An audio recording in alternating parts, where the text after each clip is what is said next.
Hi guys, Ruth here from Beltane Gifts and welcome to the crafting Chez.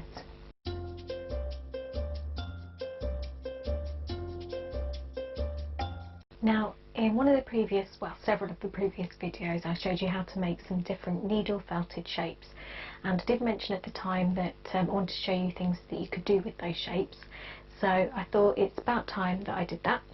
So I've got the two cameras going at the minute. I'll just give you a little wave.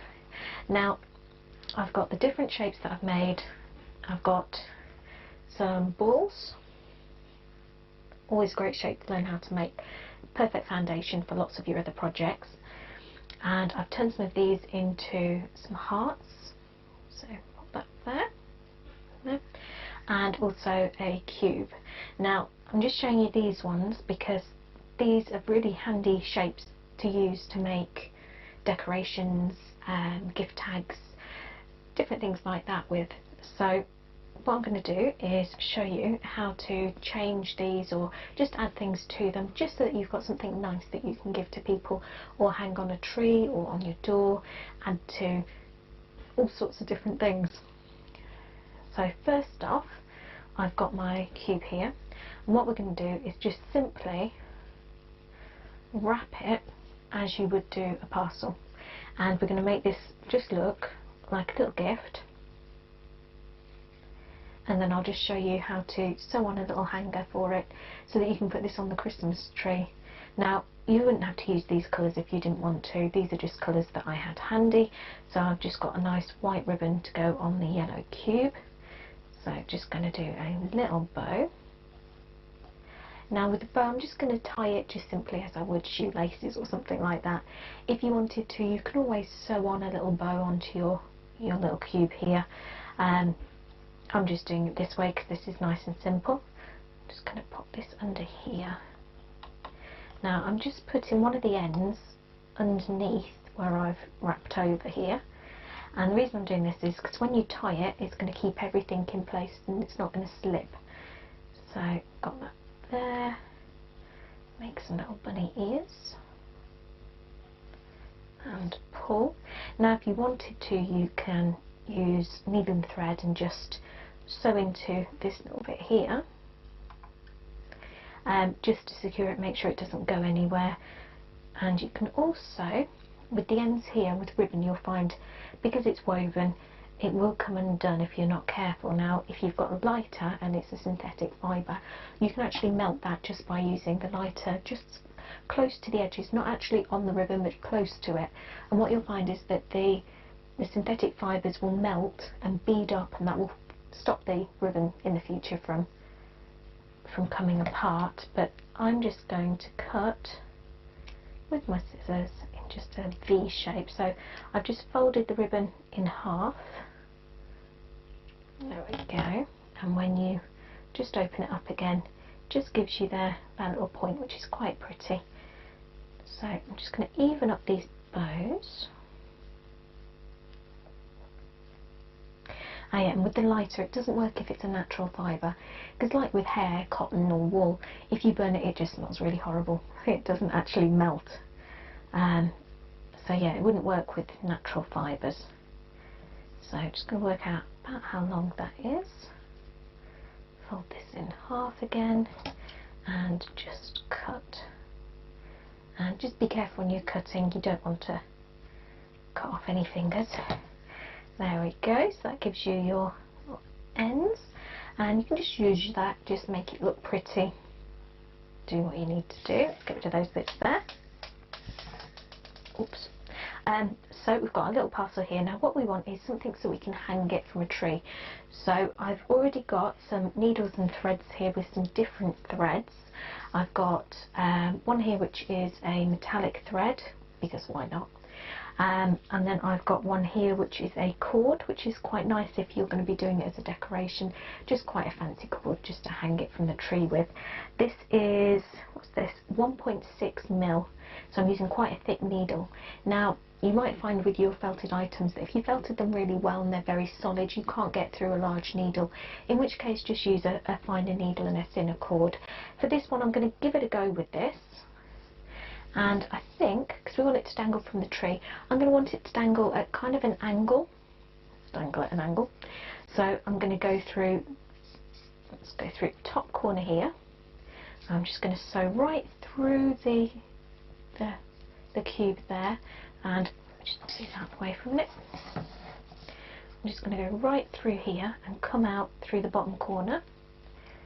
Moment of truth to see if this will actually go through. You might need to give it a bit of a twist. Oops, it's going. There we go.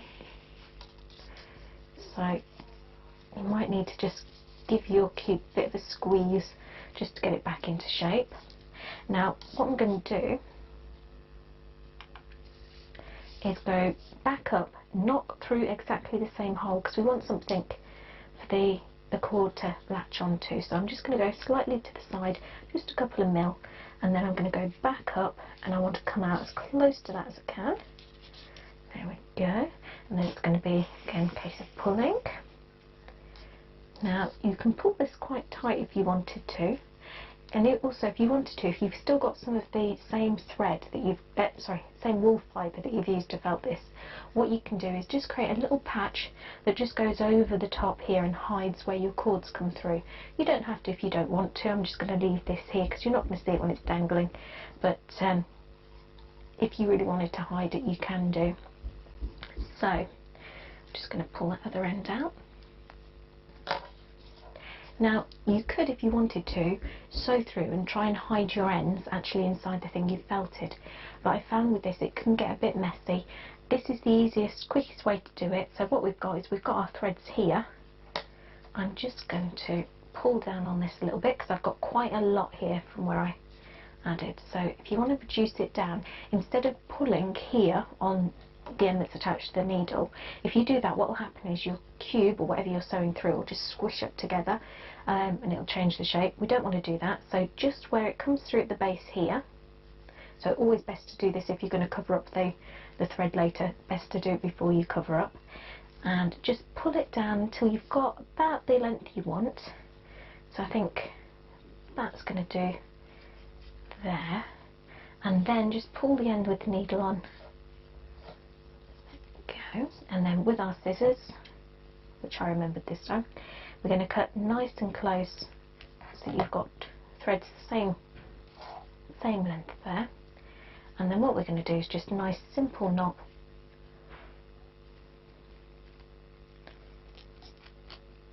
And pull. There you go. Now you can imagine that just hung onto your Christmas tree. Just pop that up there. So got a little parcel there. Imagine those in all sorts of different colours. You can do them to match your actual presents under the tree if you wanted to, and you just hang those on. Just use a contrasting colour ribbon. I find contrasting ribbon works really well because it shows up a bit better. I quite like the shiny ribbon as well, like this is, just because it gives that extra dimension, because you will find with wool fibre it tends to be a little bit flat colour wise, so just adding that pop of shiny colour can just really bring it out. There we go. I could play with that for ages. So yeah, if you didn't fancy doing any sewing for the ribbon, but you wanted it to hold its shape and not come undone, if you're going to use these over and over again, just a little dot of glue just underneath so you can't see it, that should stop it. But I would definitely recommend just doing tiny little stitches just with a matching colour thread just to hold it in place if you wanted. Our next one is going to be the heart. So let me show you that there. It's a heart. Now this is one I've added a ribbon to already. I'll show you how I did that in just a minute. Now the ribbon itself has actually come off a piece of clothing I had. So you know when you get those pieces of ribbon for putting onto the coat hanger? I always cut those off because I don't use them on the coat hanger. I will keep those because they're really handy for crafts. So if you don't do it already, I definitely recommend, if you ever cut off some fine ribbon or you find it wrapped around things that you buy, just store it, keep it, because they always come in handy for little craft projects. So for the heart, same idea. I've already threaded up the needle here. The reason I've threaded that is because for my last video I had a terrible time trying to thread needles, so I thought, nope, doing it first. So we've got our heart, and same again, I want them to hang this way, so point to the bottom. So I'm going to start off right at the top. I'm going to try and find just the middle, which I think is about there, and again want to come out of the point at the bottom, pull. This time I'm going to leave about as much as I want, about that much, and again when I sew through it's going to be quite close there to where I did before, but not exactly the same. We don't want to go through exactly the same hole, because if you do that you'll find that you'll actually undo the bit you've just sewn, so when it comes out the whole thing will come out the other end. We don't want that. So go, pull, and again if you wanted to, what you could do is just felt over that there. I'll show you how to do that in a minute. So actually I'm going to pull on this. I'm going to make the hanging bit a little bit longer. Now I've pulled this down so it disappeared, so you can always use your needle. Just use it to catch and pull, and I'm just going to leave that in there so that I don't pull it back in, and I'm just going to pull these, and this time I'm going to tie these together first so I know what length I want. So simply just wrap it around your finger, pull off your finger so you've got a loop, and tuck the ends through that loop. There they are. Hold on and pull. Okay. Now, because we've tied that, all we have to do is pull on this evenly and see how it pulls in there and gives you that equal length. So that's just a handy way to get them the right length. So next one is our ball, just a basic ball there. But there's still lots of things you can do with it. One of the great things about these is that you can add things to them if you wanted to. Add dots and spots and all sorts of things to them, add shapes to them. They're a great foundation for other things. If you were doing this for Christmas, you could turn a couple of them, sew them together or felt them together and turn them into snowmen. Whatever you wanted really. But I personally quite like them just round. They're a bit like a snowball or a bauble for the Christmas tree, but I thought why not add a few beads to them, because I do like adding shiny things to these. So just a standard needle. Well, this one actually is quite a fine one. This is a beading needle, so I had one of these handy, and since I'm going to add some beads it makes it a lot quicker. And the thread I'm using is a shiny thread, because why not? So let's pop that to the side. We've got our ball here. So I don't tend to tie a knot in the end of this of my thread when I'm sewing into felting, just because the fibres tend to move quite a bit, and as you've seen I can get quite a large needle through. So if you did put a knot on, you could pull it and it would come through anyway. Instead what I choose to do is just sew through from one side to the other, through there, keep pulling until you pull the tail all the way inside, because you don't want to be able to see that. And I'm going to do a couple of stitches. They only have to be little stitches as long as you catch some of the fibre that you've felted. And before you pull too tight, do another stitch, then give it a bit of a pull. Now because I'm adding beads to this, I don't need to try and hide this stitch, I can just add a bead. Now these beads are just quite a cheap plastic bead really. They've got a gold coating on that's basically a bit squished really. So I wouldn't really use these for jewellery, but they're perfect for things like this, because you're not really going to get that close to your baubles, are you? You're just going to look at them from a distance. So I'm just going to go through once and go through there again, just so it's nice and secure, just in case anybody gets hold of it, small child gets hold of it. You don't want the beads coming off, because they could be a choking hazard. Now you can see here it sticks out quite a lot, so what I'm going to do is when I go back into the felt, I'm going to sew through to the other side again, because once you've sewn through to the other side you can give it a little pull. And what I like to do is just put my thumb on top of the bead. This works the same if you're adding beads for eyes. Just put a little bit of pressure, not too much, we don't want to squish it, and just pull your thread, and then do a little stitch with your thumb still on the bead. There we go, and that just indents it just a little bit. You can do that more if you wanted to, be quite forceful, but these balls are quite softly felted because I was going to use them to change and turn into other shapes. So if you pull too much, you will just squish the whole ball and it will lose its shape completely. Now, things are on the other side. We're going to add another bead here. Pop that on, do a little stitch.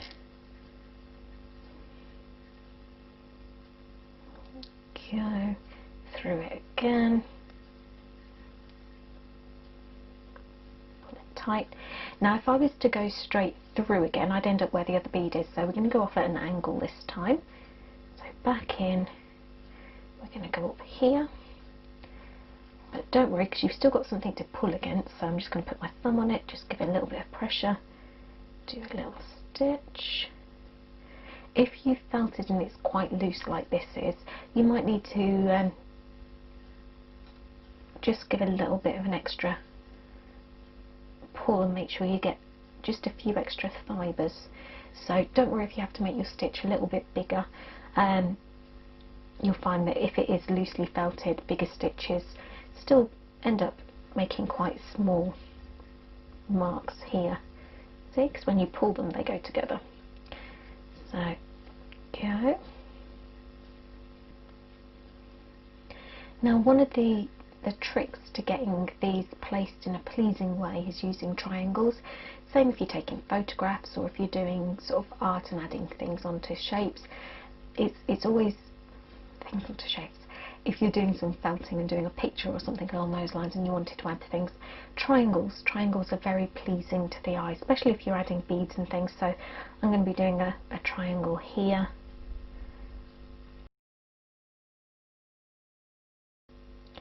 Now we've got quite a good coverage here. I think I can probably fit another bead there. So before I sew through, what I'm going to do is add some cord so that we can hang it. And the reason I'm going to add this now is because if I do that, I can actually hide the bit that shows through using one of the beads. So I'm just going to make sure I've got enough to go through, work out where your next bead's going to be. So I've got quite a decent covering. I'm going to go, let's say there. So we need to go on the opposite side, which is going to be here. Sew through, give it a bit of a twizzle. Okay, leave an end. Can leave a little bit of a gap. So back through, nice and close. Okay, I'm going to take the needle off of this. Now I could leave it because it is similar to the beads, but it's just different enough that I'm going to hide it. I'm just going to pull it a little bit because we don't want too much of a divot. So there's our bead from before. I'm going to sew through and come out just on the side there. Give it that little pull, do a little stitch.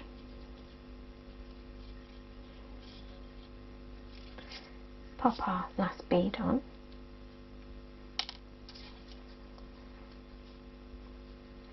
Couple of little stitches.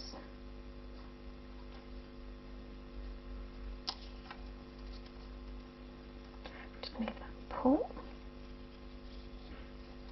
Now I'm going to come out up here next to where our cord is, and because this is our last bead, pull, we're going to want to hide what's left of this thread.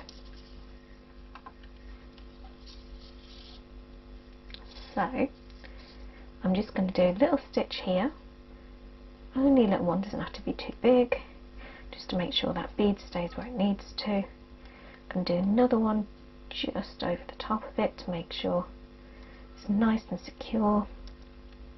Now you're not going to really notice it because it's right next to these, and we're just going to sew all the way back through.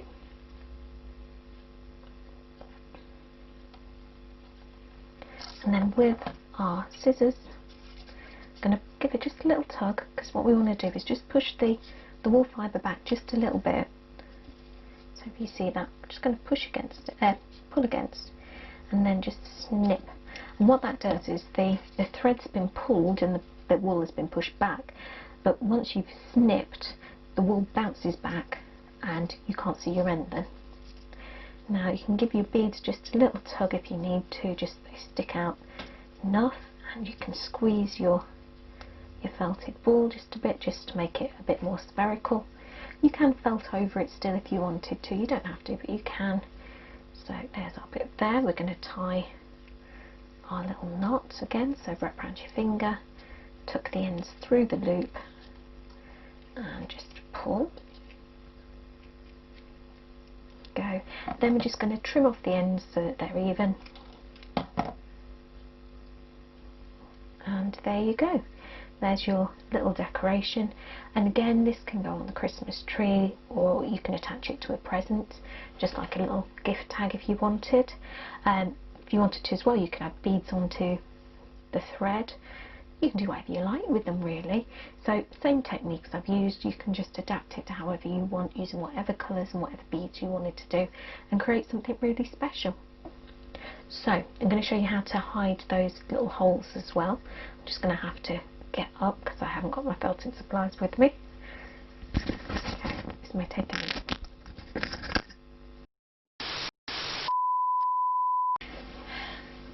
Like a ninja. So, attach the microphone.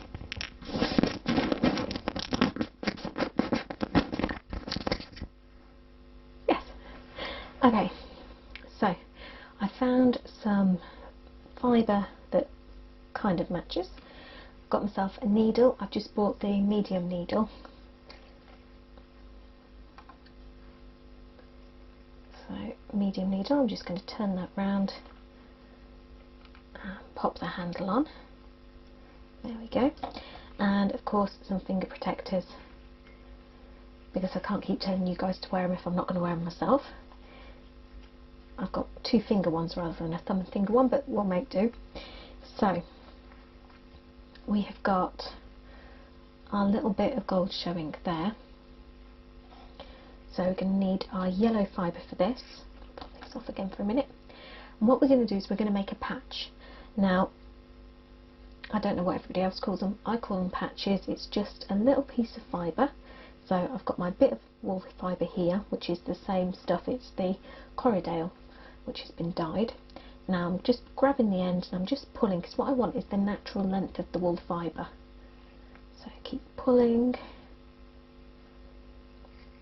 Okay, so this is basically the natural length of this wool, and once we've got that, we want to make it as messy as possible. So I'm pulling it apart in all different sorts of directions and pinching it together, and then I'm just going to roll it between my 2 hands. And what this does is it starts that felting process, so those fibres are getting pushed together and they're getting messed up, and the friction and the fibres going in all those different directions, they're just catching together and starting to create just a piece of felt. So there we go. Finger protectors on. Now this also helps, because what we're doing when we're rolling everything together, we're catching those loose bits of fibre and we're bringing them all in together into that central ball. If you didn't do this, what would happen is you'd have bits of loose fibre going in all different directions. It just makes it a bit messier when you felt.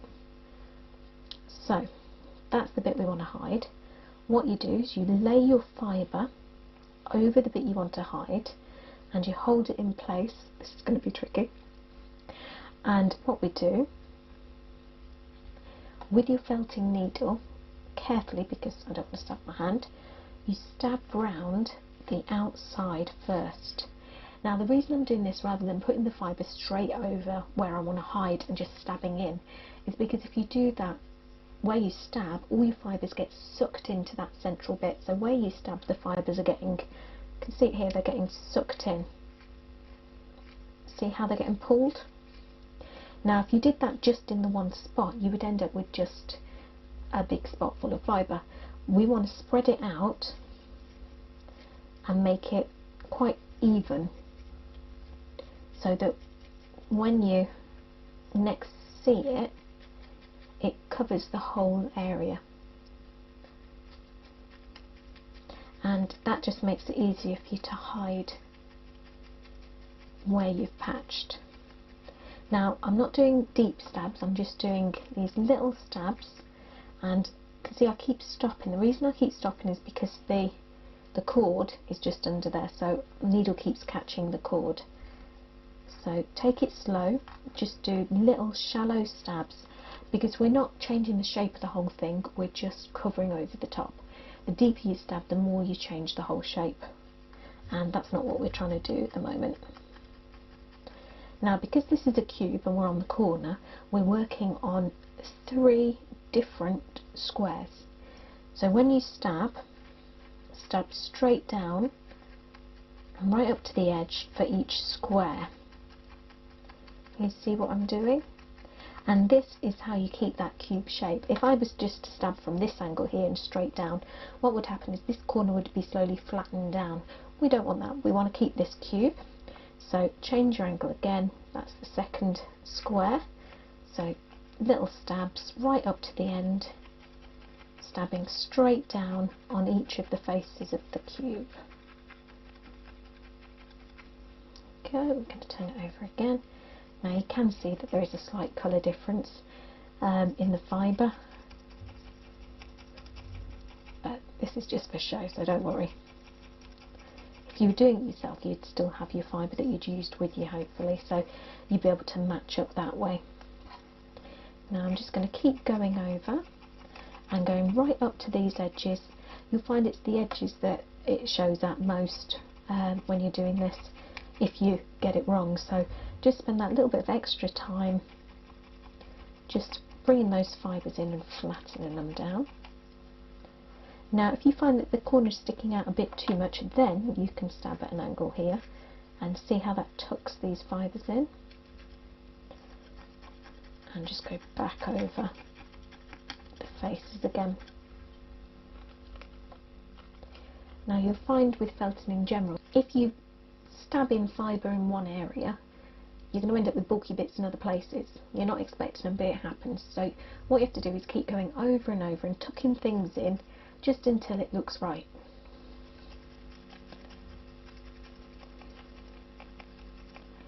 So there we go. Keep looking at it from different angles, and that gives you a better idea of what needs adapting. Okay, and then once you're happy, you're ready to go. So we're going to do that again here with the heart, and it's exactly the same technique. So less is more. With needle felting you'll find it's really easy to add more fibre, but it's really hard to take it away, because once it's felted into place it all becomes one piece of material. So you find yourself having to use scissors and cutting things off, and then you get loose fibres coming out and it's just a mess. So just work with a little bit less than you think you're going to need. You can always add more later. So this is already quite messy. I'm just going to squish it. I'm using quite a bit of pressure there between finger and thumb, just rubbing it together. You'll find the natural, I hate to use the word moistness, but the moistness of your hands and fingers, it will just help with the felting. So there we go, so we're going to pop that just on there. Same as before. Okay, I'm going to try and pinch it between finger and thumb, and we're going to work around the outside first. So just a few stabs to start off with. You don't need to go crazy on the first pass, just build it up gradually. And we're going just round that outside edge. Check the camera's still on. There we go. And then once you've got it anchored in place, you can work your way up. Now because the heart is a different shape, it's more of a cone shape from this angle, what we're going to do is keep the needle at this angle and just work over that whole point of the heart, going up and down there, just rotating it, and the needle's kind of staying at the same angle, and what that's doing is it's bringing everything in like this, which keeps that cone-like shape. And again, just really light stabs. You don't need to go too deep with this. You don't want to change that shape, you just want to cover up where that ribbon's coming through. Okay. So there you go, there's the point on your heart, and it's all ready to go. Thanks for watching. If you enjoyed the video, then be sure to click on that bell icon and the subscribe button so that you know when our new videos are coming out. Also, if there's anything you wanted to see me doing in the future, then be sure to just pop it down in the comments and I will try to give it a go. Trying to think what the next video is going to be. No clue. So something new might be painting a badger.